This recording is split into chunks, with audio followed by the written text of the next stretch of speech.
Once again, on behalf of the family, welcome to this celebration. Ben Klaus Raphael, Newark, Delaware. Died on March 15th, 2025, the age of 95. He was the last surviving son of the late Felix and Elsa Raphael of Essen, Germany, who fled the Holocaust and emigrated to America, and they settled in Wilmington, Delaware. A graduate of Wilmington High School, he was also an Eagle Scout and a member of the National Honor Society. He graduated from the University of Delaware in 1951 with a BS degree in chemistry and the U.S. Army Reserve Commission. He served his country as a platoon leader and assistant battalion supply officer in Korea during the Korean War. And he retired from the U.S. Army Reserves in 1979 with the rank of lieutenant colonel. He married the late Helen Lesser of Chihuahua, Mexico in 1952. A lifetime lover of classic music and an amateur pianist, he, with his former wife, owned and operated the Delaware Music House on Main Street in Newark until 1979. They were parents of Linda, Michael, and Richard, or Rick. A National Merit Scholarship winner, Michael died in 1979 in a motorcycle accident.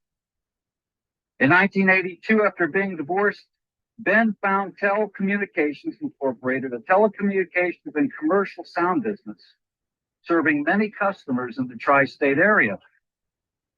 In 1988, he met and married the former Catherine Page Middleton, who helped him in the final years of his business until his retirement in 2005. In addition to his son, Michael, he was predeceased by his parents, three older brothers, Dr. Ernst Raphael of Northport, New York, Eric of Wilmington, Delaware, Fritz, who was deceased in infancy, of Essen, and a niece, Eunice Raphael Weber.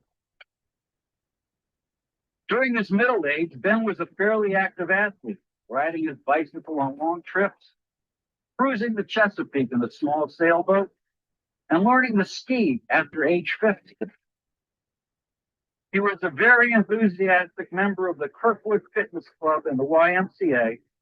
He set several Delaware Senior Olympic state records in bench press.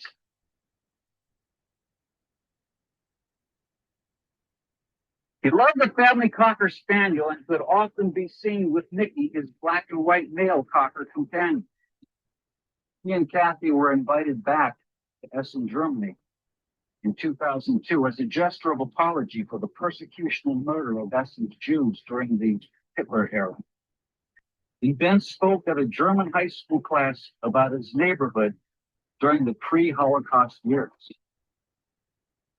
Upon his return, he gave several talks at nearby churches, which were attended by large audiences. Since 2007, he has been a German language and music history instructor at the University of Delaware Osher Lifelong Learning Institute in Wilmington, Delaware.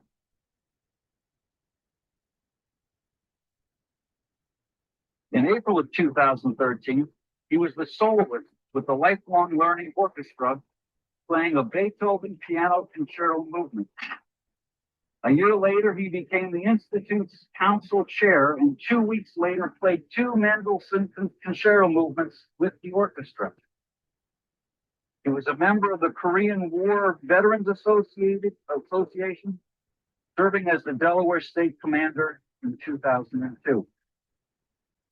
Surviving are his beloved wife of 36 years, Kathy, his son, Richard, Rick, of Wilmington, his three stepchildren, Toby Ann Middleton Ventura of Anchorage, Alaska, Tracy Middleton Shakespeare, Commander A. Shakespeare of Hampstead, North Carolina, and Frederick or Skip Middleton III of Clyde, North Carolina.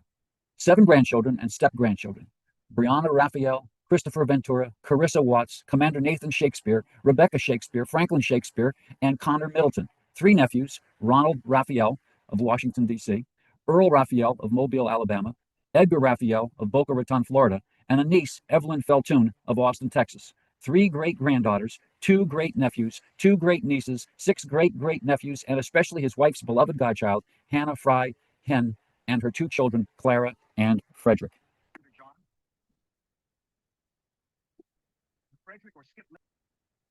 Now that was a long obituary because he led a long life. But I will tell you, he didn't lead just a long life. He led a full life. So Ben and I had many conversations. He told me about life in Germany. He told me about his family. He told me about his family's helpers. He told me about his brothers that came to the United States first because as Jews, they were thrown up to the university in Germany. He told me of a rotten haircut he got as a teenager by some so-called Christian who said he was never going to give a haircut and he's not going to start that bad. He fled fascism. He fought communism. Within a decade of Harry Truman desegregating the military, he was in control of some of the local command posts. He was open arms with everybody. One time he shook my hand, and for whatever reason, he put his other hand on my arm.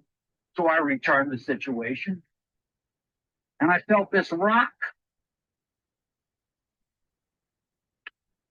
I heard him play that piano. And I said to him, Ben, you've got more talent in your little finger than I have in my whole body.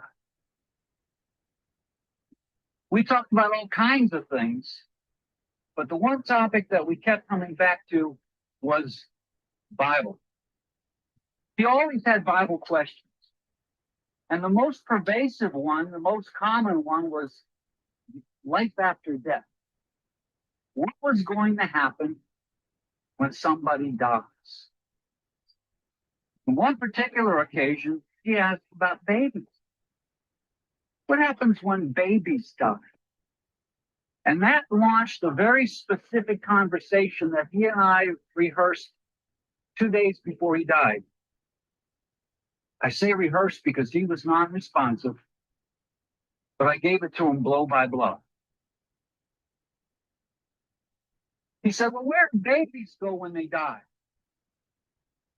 And I said, well, King David had a baby. He committed adultery with Bathsheba, and the baby was sick.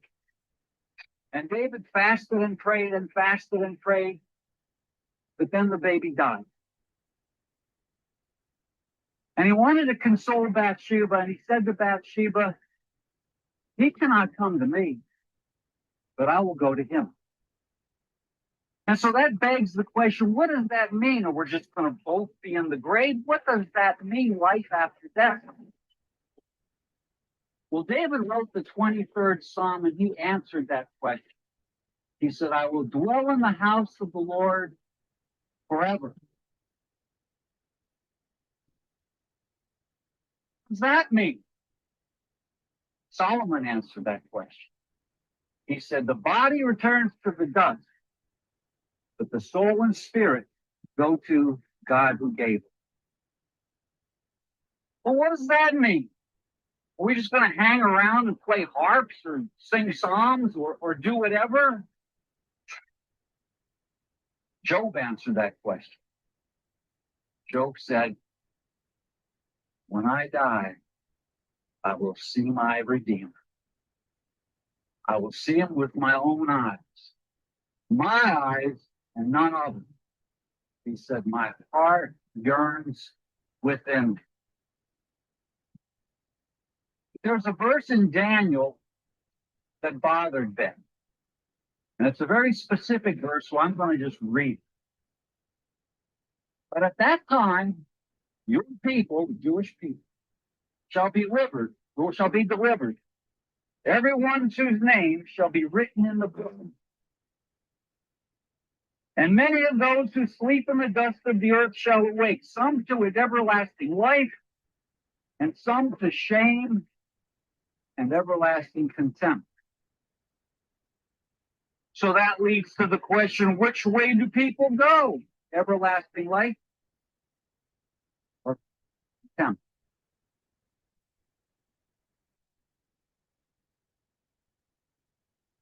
If you go down to the Capitol, there's a statue of justice, a blindfolded lady holding the scales, right? And a lot of people think in terms of the stuff that I did wrong and the stuff that I did right. And which way is that scale going to tip? Again, Solomon puts things in the proper perspective. He said, there's not a just man upon the earth that doeth good and sinneth not. That means my bad side is going to take on the weight. What about my good side? Isaiah answered that question. Isaiah said, all of our righteous acts are like filthy rags. So where does that leave? Not a just man upon the earth that doeth good and sinneth not. And anything that I've done, all my best, are like filthy rags. Abraham answered that question. Moses wrote it in the book of Genesis. The Bible says, Abraham believed God, and it was here. Believe in what? Solomon wrote this. Again, it's very specific, so I want to read it and not mess it up. Who has ascended to heaven and come down? Who has gathered the wind in his fists? Who has wrapped up the waters in a garment? Who has established all the ends of the earth?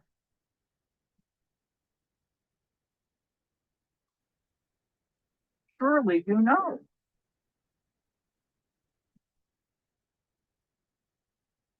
And Isaiah answered that question. As Isaiah said this, for unto us a child is born, and unto us a son is given, and the government shall be upon his shoulder.